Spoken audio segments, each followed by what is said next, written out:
What's up, YouTube? This is Too Raw for TV. All right, so a new national Quinnipiac poll shows former President Donald Trump with a lead over Vice President Kamala Harris in the race for the White House. This poll gives Trump a 48 to 47% lead nationally, which is essentially a tied race. With 41 days before Election Day, the poll represents a purported shift toward the GOP candidate after the last Quinnipiac poll in late August showed Harris with a slender 1-point lead herself. Now, what is notable about this poll, and let's be honest, this is just one poll. This is just one poll. There are many polls that have Kamala with 3, 4, 5, even one poll with a 7-point lead. But what's notable about this poll is that Quinnipiac is considered one of the most accurate polls historically, and Quinnipiac has a history of being, if anything, liberal or left-leaning with a liberal bias, much how Rasmussen has a tendency to be more Republican-leaning, meaning that a lot of times their polls seem to be a little bit more favorable to Republicans. Quinnipiac seems to be more favorable for Democrats. So for Trump to have a 1-point lead nationally is very, very interesting. Okay. 4 years ago, at this time, and I remember this poll, Quinnipiac gave Joe Biden a 10-point lead over Trump, 51% to 41%. Now, I remember that time because this is, I believe, that was around the time that the White House was having a widespread COVID outbreak, including ultimately Donald Trump spending time hospitalized. You may recall that. Now, one of the things that's kind of interesting about this poll is that since the debate on September 10th, the perception has been that Kamala Harris has all the momentum. Now, this is just one poll, but the polling seems to suggest that the debate really didn't have much impact as far as how voters are viewing this election. It's like basically people who are going to vote for Kamala have already made up their minds. Trump supporters have already made up their minds. And there's really just a minuscule portion of voters, maybe 5%, who are willing to change their mind. Our electorate has become a lot less elastic and a lot more polarized.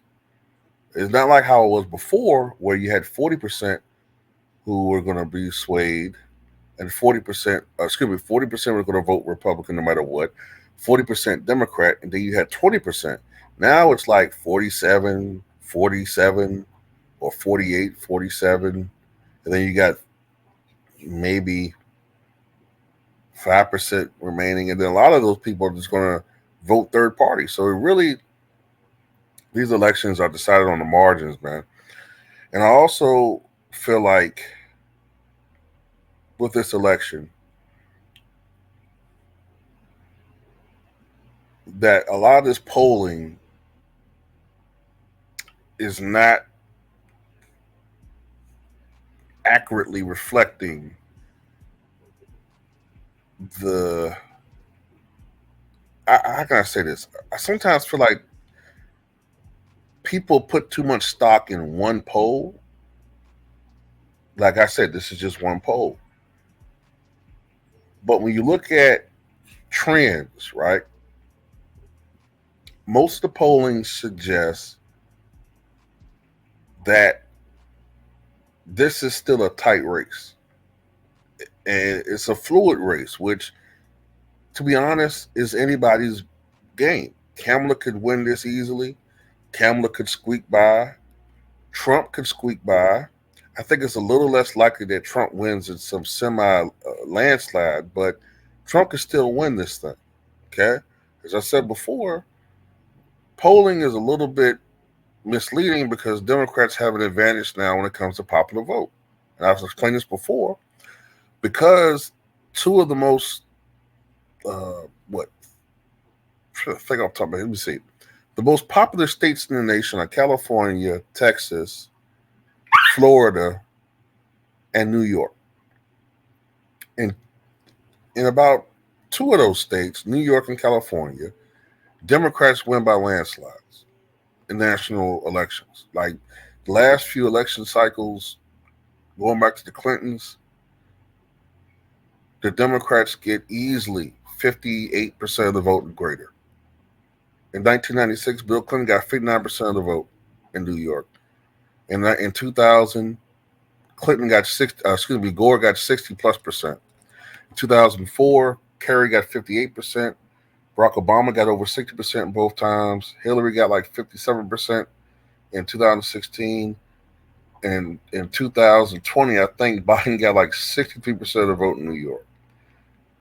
Biden got like 65 or 64% of the vote in California in 2020. So if you're winning states where 10 and 17 million votes are being cast by that amount, that's going to skew the national result in your favor. So that's why I said these polls aren't really what's going to determine the election. It's going to be those 7 swing states and who wins the majority of those. So this thing could break the very last week of the election. Just like the Comey letter, different events can have effects. The Comey letter, in addition to Trump's strategy of focusing on the Rust Belt and the Great Lakes region, which the media said he had no shot at winning, that proved, in addition to the Comey letter, to be what swung the election to Trump at the last minute. You know what I'm saying? Bush was supposed to win somewhat easily. I don't want to say easily, but Bush was supposed to win semi easily, maybe in 2000. But remember that DUI came out? It got released that he had that drunk driving charge, which kind of hurt him a little bit with conservatives. Um, Plus, the polling was underestimating Al Gore's support. And even though he lost the election, he won the popular vote. So I don't know, man. It's just I feel like there's something's a little off in this election, man. I see the numbers and what it's supposed to be saying, which is Kamala's going to win a 2020 or 2012 style victory for the Democrats, right? That's what it's saying. It's supposed to be like basically a repeat of 2020. But I keep seeing certain things. I keep seeing Kamala is still under 80% with black voters. I see that she is not performing as well as past Democratic candidates for the Hispanics, right? I see that for the first time ever, Kamala Harris is losing the union vote to a Republican. That's never happened before. Matter of fact, their internal polling is showing that in each state where they're doing polling of union members who have, let me put it in perspective. In 1964, Lyndon Johnson got like 80% of the union vote. In other years, even Mondale, Walter Mondale, who lost in a 49 state landslide to Ronald Reagan, he still won the union vote with well over 60%. Unions have traditionally voted heavily Democratic. She, in each state, every fucking state, when they're doing their own internal polling, this isn't a biased poll. This is done by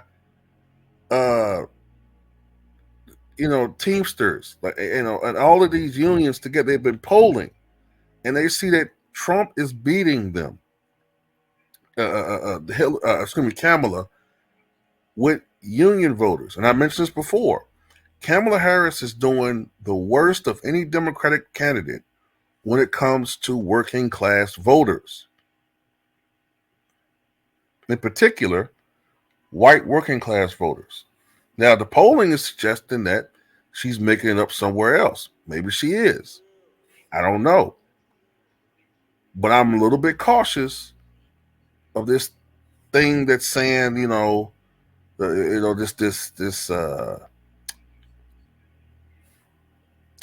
the word I'm looking for? The perception that she's gonna win like in a semi landslide. I don't know, man. I'm a little bit skeptical of that. This country has a long history of being kind of funny style when it comes to certain people. You know what I'm saying? I remember Doug Wilder, 1989, ran for governor against Marshall Coleman. All the polling up until the last week election had him winning by 7 to 10 points.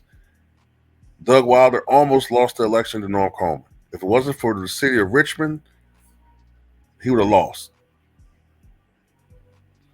Right? Remember Tom Bradley ran for governor in 1982, I think it was, in California. All the polling had him winning by 6, 7 points. He lost the election by 100,000 votes on election day. So what I'm saying is, I know the polling was pretty accurate with Obama, but I don't know, y'all. Maybe I'm wrong. And if I'm wrong, and she does win a large margin, I'm going to admit it. I'm going to eat crow. But I'm just telling you, man, something feels a little bit off for this election. And by the way, for everybody keeps saying that she identifies as a black woman, no, she doesn't. Okay. Certainly, you could become the first Indian senator in U.S. history, which would be quite an accomplishment. Not good. Yeah, you hear that again? Want to hear that again? Certainly, you could become the first Indian senator in U.S. history, which would be quite an accomplishment. Not good.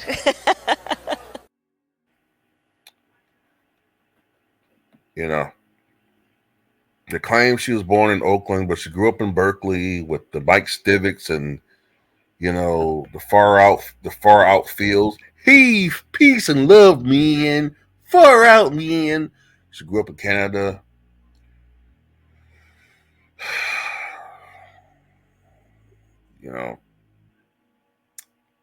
I see D.L. Hughley talking about Janet Jackson married somebody that's not black, but okay, but didn't Kamala marry someone that's not black and adopted kids that's not black and didn't even know that Tupac was dead for 30 years, or at the time, 25 years, and can't even name her favorite top 5 rappers. The woman has no ties to our community, but if you talk about it, you know what I'm saying, somehow I've actually lost a lot of subscribers because I dare criticize Kamala Harris. Unbelievable. Just because I think that we shouldn't just blindly follow a person. The Democratic Party is supposed to be a party of certain principles, and the Democratic Party is supposed to have certain,